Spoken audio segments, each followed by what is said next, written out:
Salut à tous. Alors aujourd'hui, je me trouve dans une vallée où il y a des usines abandonnées. Abandonnées pourquoi?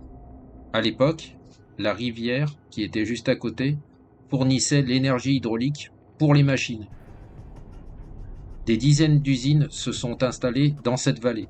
Papeterie, tannerie, scierie, puis surtout coutellerie. Celle que je vais vous montrer, c'est une coutellerie. Donc c'est une usine qui fabrique des couteaux. Et à côté, il y a une usine pour le textile. Ce qu'on va faire, c'est que je vais vous montrer ces usines et en même temps, je vais vous raconter l'historique de ces lieux. Au 19e siècle et au début du 20e siècle, c'était un centre majeur de fabrication de couteaux en Europe. On comptait des dizaines d'usines alignées le long de cette rivière. Mais à partir de la moitié du 20e siècle, les machines modernes n'avaient plus besoin de la rivière. Les usines ont déménagé vers des zones industrielles plus faciles d'accès et certaines ont fermé aussi à cause de la concurrence internationale. Et donc beaucoup d'usines de cette vallée ont été abandonnées et sont devenues des friches industrielles. Dans cette vidéo, je vais faire part de mes impressions et voir quelques explications. Allez, bon visionnage. Bon, comme vous avez dû remarquer, c'est vraiment très grand ici et il y a quelques petites choses qui pendouillent comme ce que je vous montre. Donc j'espère que ça va pas me tomber dessus. Il y a quelques graphes sur les murs et d'énormes piliers pour soutenir la structure. Pendant que j'y suis, dans la zone où je me trouve, je sais qu'il y a un hôpital abandonné du XVIIe siècle qui est pas très loin, donc je vous le montrerai. En plus, il y a une superbe chapelle à l'intérieur. Mais ça sera dans une prochaine vidéo. Sur ma chaîne, d'ailleurs, je vais proposer, et je propose, des explorations assez variées. Hôpitaux, manoirs, châteaux, bombardiers, villages, villes abandonnées, etc. Donc ça, c'était juste une parenthèse afin de vous présenter un peu mieux ma chaîne. Allez, on continue. Pour cette exploration, d'ailleurs, je suis tout seul. Et bien sûr, comme à chaque fois, j'espère pas tomber sur un squatter ou autre chose. Pour le moment, ça va. Vous avez vu, il y a des escaliers qui mènent à l'étage inférieur. On ira tout à l'heure. Car bien sûr, je vais faire l'intégralité de cette usine. Ou plutôt de ces usines. Ça a quand même un certain charme, avec la végétation qui a repris le long des fenêtres. Là, vous voyez, on a encore un graphe contre le mur. Donc là, je vous le montre. Puis là, bah, on va aller voir à côté. Ok, c'est muré. Je vous remontre un peu la pièce. Et puis, ben, je vous avais promis de descendre à l'étage inférieur, donc on y va. Bien sûr, je monterai aussi à l'étage supérieur. Mais là, pour le moment, on va s'intéresser à l'étage du dessous.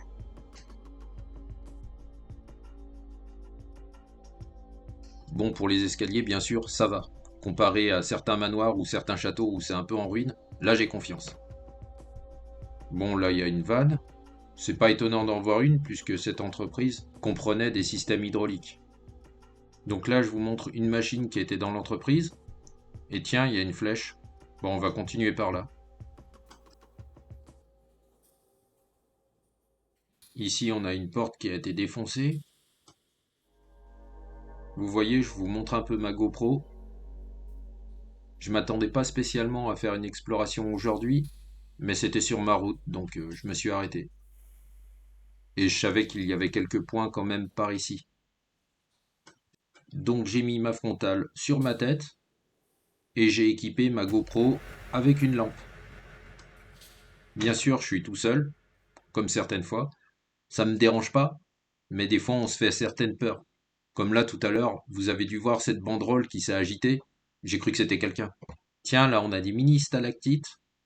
Donc stalactites, c'est celles qui descendent, et bien sûr les stalagmites, c'est celles qui montent. Là on a encore une machine hydraulique. Et là on a un symbole. Tiens, si je vous le montre. Non, on le voit pas. Si je mets ma lampe dessus, on le voit pas. Donc il est juste à côté de ma lampe. Là je descends une petite marche. Et c'est quand même très glauque ici. Là il y a un plafonnier. Donc je pense que ça devait être un atelier ici. C'est très grand, il y a beaucoup de couloirs. Et si on regardait par là? Ok, il n'y a rien de bien sans ça.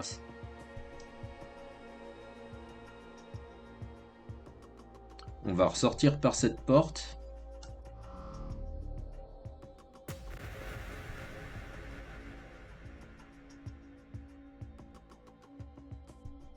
Ici, on peut voir que la végétation nous fait un petit coucou.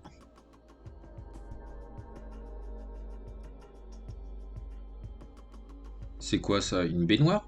Mais qu'est-ce que ça fout là? Ça change en tout cas ici. Il y a des grandes fenêtres, beaucoup de lumière et deux grandes salles.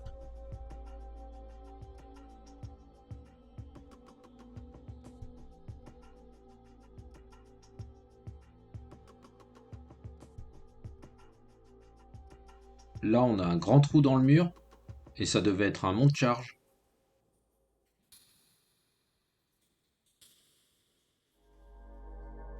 Je vais vous montrer par la fenêtre, on peut voir la rivière qui alimentait donc cette usine hydraulique.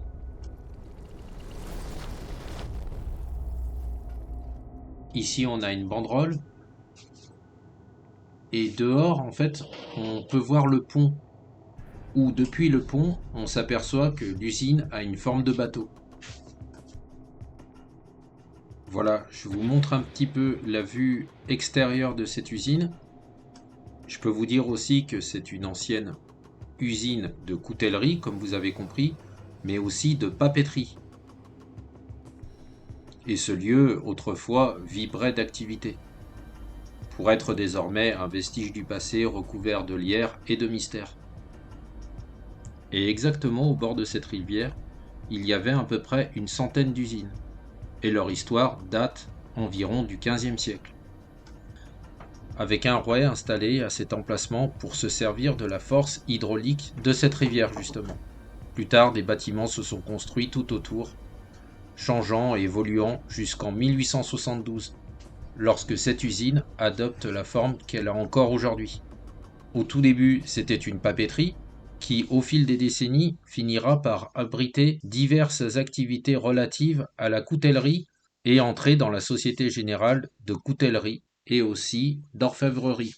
Bien sûr, je ne l'ai pas encore dit, cette usine a fermé ses portes définitivement en 2002.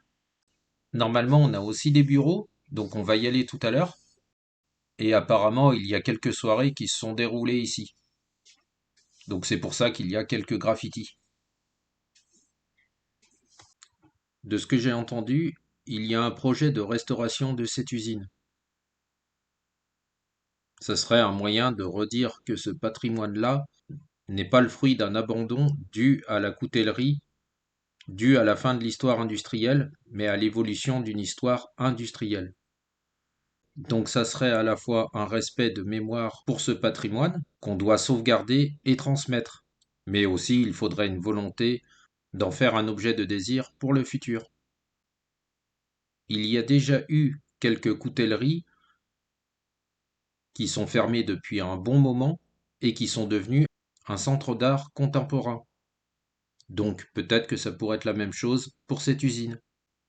L'idée serait de faire perdurer encore le souvenir industriel dans cette vallée. Cette usine était surnommée le paquebot à cause de sa forme de bateau. On le voit bien quand on est sur le pont. Et c'est vrai que ça représente un peu un bateau. Là, je suis sous la toiture et on voit que c'est en très bon état. Pourquoi? Bien parce que ça a été rénové en 2009. Donc il y a quand même une volonté d'en faire quelque chose. Ce qui est bien.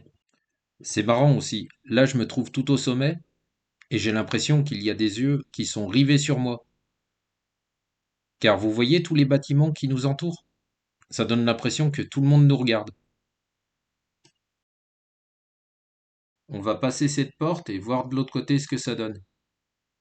Après, je trouve qu'il n'y a pas trop de tags. Comparé à ce qu'il pourrait y avoir, je trouve que c'est quand même bien limité. Ça va. Regardez en haut, la toiture. Elle est vraiment très belle. Comme je l'ai dit tout à l'heure, elle a été rénovée en 2009. Je suis pas d'ici, mais bon, ça se voit que ça a été rénové, du coup je me suis posé des questions et je me suis renseigné. Mais en tout cas, on dirait qu'il y a une volonté de faire quelque chose par rapport à cette usine. Donc encore une fois, c'est bien. Donc là, on commence à être dans la partie bureau. En fait, le bâtiment que je vous ai montré tout à l'heure en tout début de vidéo, donc c'était la façade de l'usine, la porte de devant est condamnée. Bon, entre nous, ça se voit pas spécialement que c'était des bureaux ici. On pense bien sûr à un coin administratif, mais bon, ça se voit plus vraiment.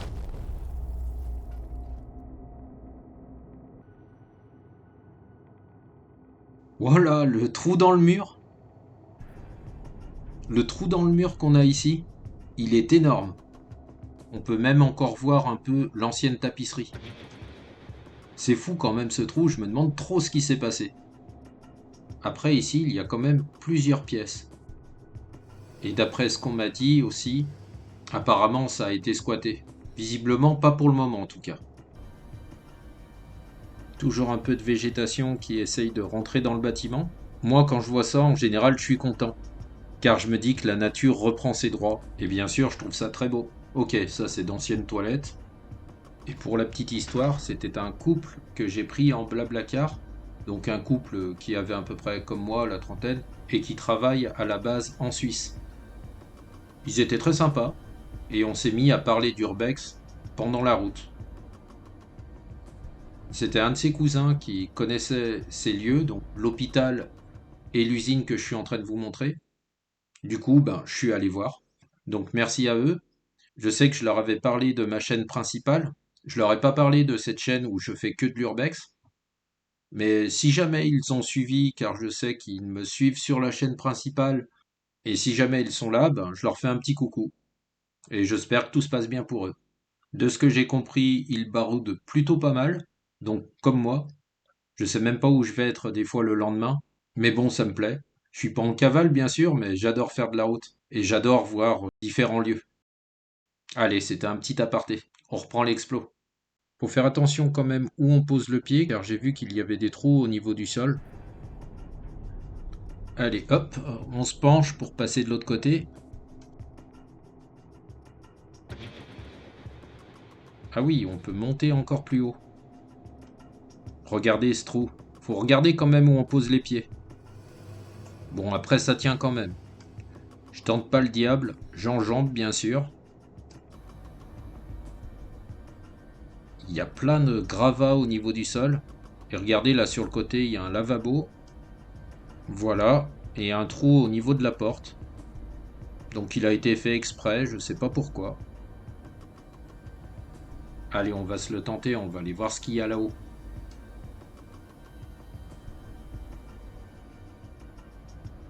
Bon, les marches sont quand même dans un état très pourri. Je monte même plus ça comme si c'était une échelle plutôt que des escaliers. Ça craint moins. Bon, ici les poutres sont en moins bon état, mais ça passe quand même.